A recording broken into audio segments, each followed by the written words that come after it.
너희가 내 안에 머무르고, 맞죠? 시작. 너희가 내 안에 머무르고 내 말이 너희 안에 머무르면 너희가 원하는 것은 무엇이든지 청하여라. 너희에게 그대로 이루어질 것이다. 그쵸? 잘했습니다. 그 다음에 마르코복음 11장 24절 맞죠? 마르코복음 11장 24절. 너희가 기도하며 시작. 너희가 기도하며 청하는 것이 무엇이든 그것을 이미 받은 줄로 믿어라. 그러면 너희에게 그대로 이루어질 것이다. 그렇지. 그 다음에 마테오복음 7장 그렇죠. 마테오복음 7장 7절. 다 폈으면은 다시 한번 또 읽어볼까요? 청하여라부터 읽을게요. 시작. 청하여라. 너희에게 주실 것이다. 찾아라. 너희가 얻을 것이다. 문을 두드려라. 너희에게 열릴 것이다. 그렇지.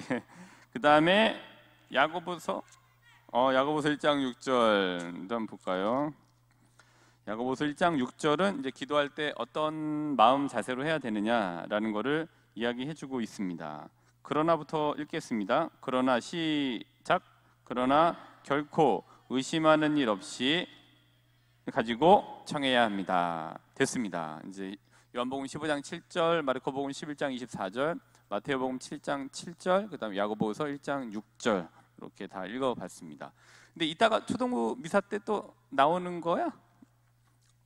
안 나와? 안 나온 사람이 있긴 한데 이따가 영상에 니네 주인공으로 다 나오는데 리나도 나오고 유나도 나오고 그다음에 서준이도 나오고 주한이 나오고 준서도 나오고 우리미도 나오고 그다음에 니네 다 영상에 이따가 강론 때 나오는데 출연진들이 나와서 이걸 봐야지. 그러니까 이따 나올 거야 안 나올 거야? 나와야지. 나온다고 알았어. 이따 어린 인사 때도 봅시다. 오늘은 예수 부활 대축일입니다. 제가 제 강론을 이따가 부언 설명으로 말씀드리겠습니다만은 우선 주교님께서 또 저희 주님 부활 대축일 메시지를 이렇게 또 내놓으셨는데요. 같이 한번 읽어보시고 제가 이해한 이 부활 대축일 메시지를 간단하게 말씀을 드리도록 하겠습니다. 아마 주보에 간지로 이렇게 끼어져 있을 텐데요. 같이 보시면서 같이 눈으로 읽으시고 저는 입으로 대신해서 대독을 해드리도록 하겠습니다. 이번 부활 대축일 메시지의 중요 성경 소구는 로마서 12장 12절의 말씀입니다. 희망 속에 기뻐하고 환난 중에 인내하며 기도에 전념하십시오. 사랑하는 손교구 형제 자매 여러분, 부활하신 주님의 사랑과 평화가 여러분 모두에게 가득하기를 기원합니다. 첫 번째입니다. 우리는 희망으로 구원을 받았습니다. 로마서 8장 24절 말씀입니다. 주간 첫날 이른 아침 주님의 무덤에 다녀온 제자들이 기쁜 소식을 전합니다. 십자가에 못 박히신 주님께서 죽은 이들 가운데에서 되살아나셨다는 소식이었습니다. 교회는 오늘 당신의 죽음으로 우리의 죽음을 없애시고 당신의 부활로 우리의 생명을 되찾아 주신 주님의 부활을 경축하며 기뻐합니다. 우리도 그리스도와 함께 부활하여 하느님의 영광에 참여하리라는 희망으로 가득 차 있기 때문입니다. 비록 현세의 고난과 시련은 우리의 삶을 무겁게 짓누르지만 우리는 인내하며 기다립니다. 우리는 희망으로 구원을 받았기 때문입니다. 두 번째 단락은 신앙생활의 중심인 전례와 성사입니다. 오랫동안 지속된 코로나 바이러스 감염증은 우리 사회에 많은 고통과 상처를 남겼습니다. 교회 공동체도 예외는 아니었습니다. 코로나19 팬데믹 위기는 많은 신자를 교회로부터 멀어지게 하였지만 신앙생활에서 공동체가 얼마나 중요한지 일깨우는 계기가 되기도 했습니다. 이제 우리는 그리스도 안에 뿌리를 내려 우리 자신을 굳건히 세우고 믿음 안에 튼튼히 자리를 잡기 위해 노력해야겠습니다. 그리고 새로운 결심과 다짐으로 정성을 다해 전례와 성사에 참여해야 하겠습니다.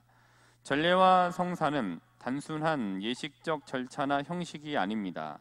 부활하신 주님께서 친히 활동하시며 우리가 지닌 희망을 일깨우는 영적 양식입니다.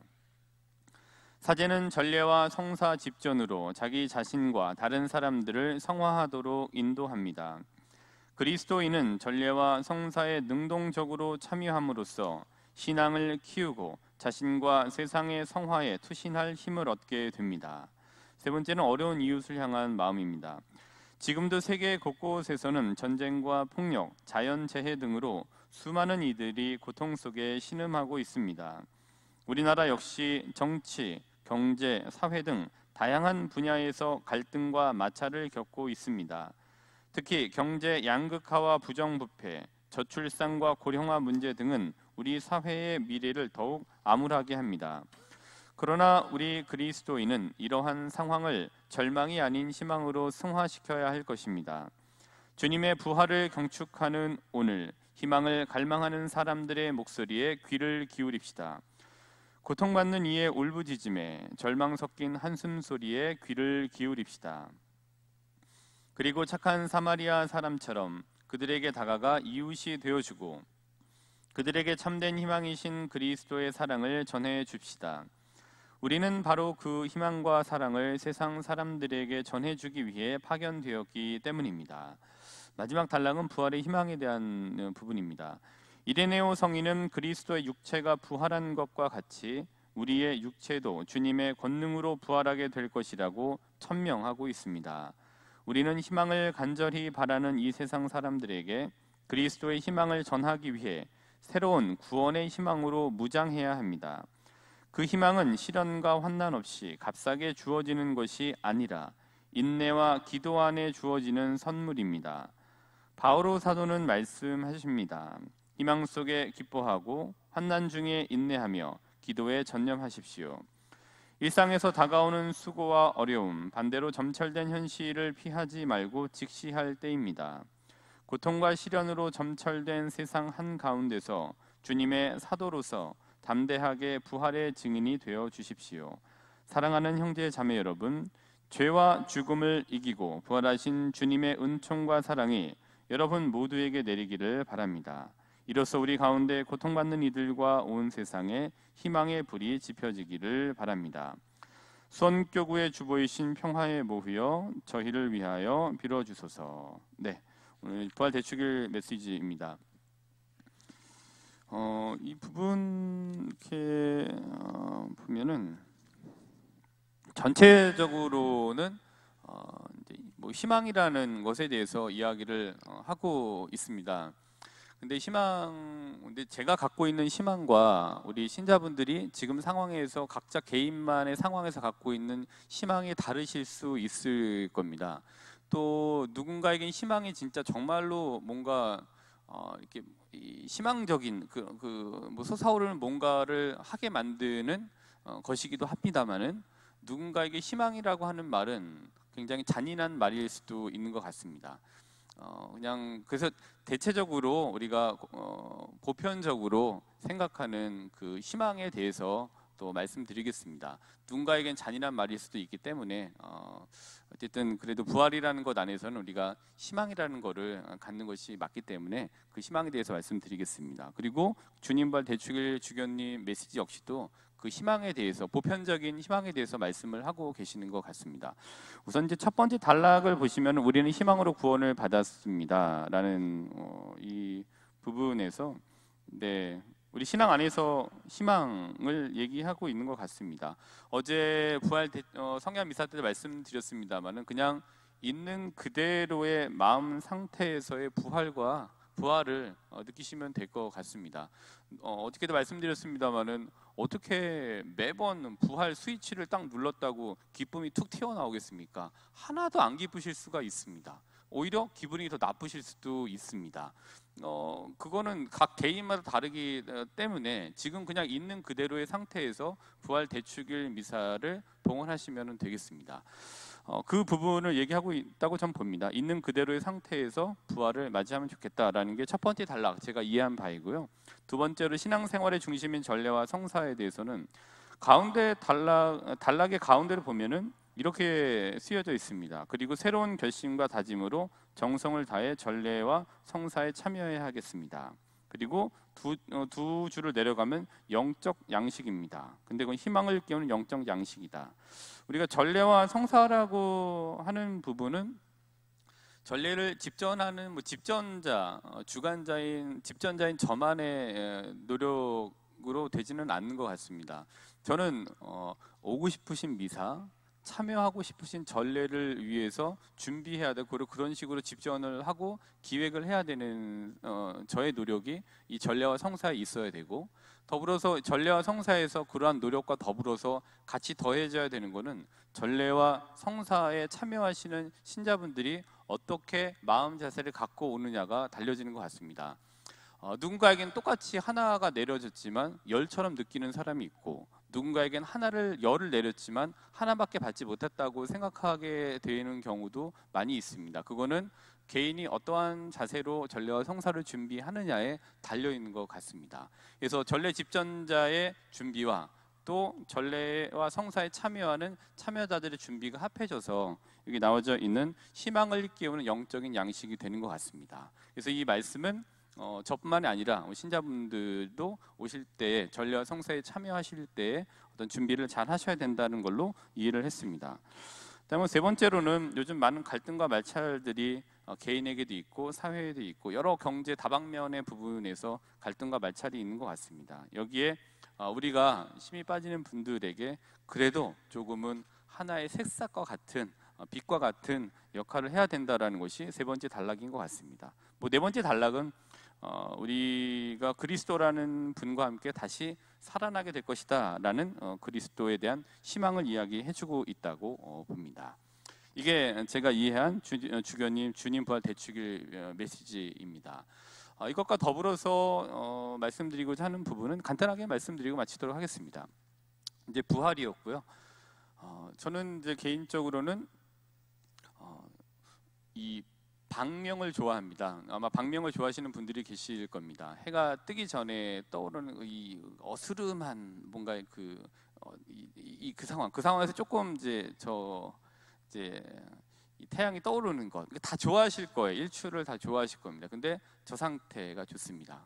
저 상태에서 약간 춥고 그런 상황에서 커피를 들고 마실 때 그 기분은 굉장히 뭔가 희망을 주는 것 같습니다. 저런 느낌인 것 같아요.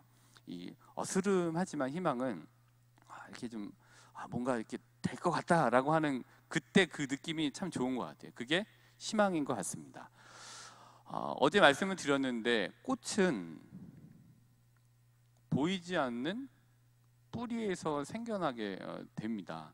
뿌리가 튼튼했을 때 꽃이 힘이 있고 생기가 있고 예쁠 겁니다. 근데 뿌리가 빈약하면 꽃이 예쁠 수가 없게 되죠. 인풋과 아웃풋이 있습니다. 인풋은 들어가는 거죠. 입력이 되는 거죠. 우리가 지금 하고 있는 기도, 말씀 읽기, 그 다음에 성찰, 그 다음에 이게 뭐야 주하나? 미사. 그 다음에 이게 뭐야 지하나? 봉사. 그 다음에 리나 이게 뭐야? 성사. 그치? 기도, 미사, 말씀, 봉사, 성찰, 성사라고 하는 것들이 자꾸 들어갈 때 우리의 뿌리가 튼튼해질 수 있게 되는 거죠. 신앙이라는 것이. 그리고 기도 한번 했다고 탁 갖춰지면 얼마나 좋겠습니까? 근데 기도를 몇십 년을 해도 잘 안 되는 게 기도입니다. 저는 그거를 업으로 갖고 있는 사람인데도 잘 안 됐다가 수두룩합니다. 근데 어떻게 그거를 업이 아닌 일상 생활을 업으로 하시는 분들이 하시는 게 얼마나 쉬울 수가 있겠습니까? 쉽지 않죠. 근데 그래도 희망을 갖고 기도하는 거죠. 이런 기도, 미사, 또 말씀, 봉사, 성찰, 성사라고 하는 것들이 자꾸 계속 들어갈 때 우리의 신앙생활의 뿌리가 튼튼해질 수 있고, 여기에 이 뿌리를 가지고 우리가 내놓는 출력들인 아웃풋이 좋게 될 수 있는 겁니다. 저것들 자체가 우리의 굉장히 튼튼한 뿌리가 될 겁니다. 그럼 바꿔 보면은 이렇게 생각할 수 있습니다. 보이지 않는 뿌리에서 생겨난다. 네, 희망은 보이지 않는 뿌리에서 생겨나는 것 같습니다. 근데 보이진 않지만 그것이 인풋을 통해서 뿌리가 되는 거죠. 그때 가슴에 이런 새싹들 분명히 있으실 겁니다. 희망은 이런 거 같습니다. 그러게 신앙생활을 하시면서 저렇게 나에게 들어가는 기도, 말씀, 성찰, 미사, 봉사, 또 마지막에가 성사라고 하는 이런 여러 다양한 형태의 전례와 성사 생활들이 분명히 저 새싹을 만들게 할 겁니다. 어제 말씀드렸다시피 이제 우리는 사순 시기는 체크아웃을 하셨습니다. 그러나 이제 신앙생활은 계속해서 체크아웃이 되는 게 아닙니다. 신앙생활을 통해서 희망을 가지시고요. 다시 한번 이 시기는 호프, 즉 희망이 체크인 되는 시기로 삼으시면 좋을 것 같습니다.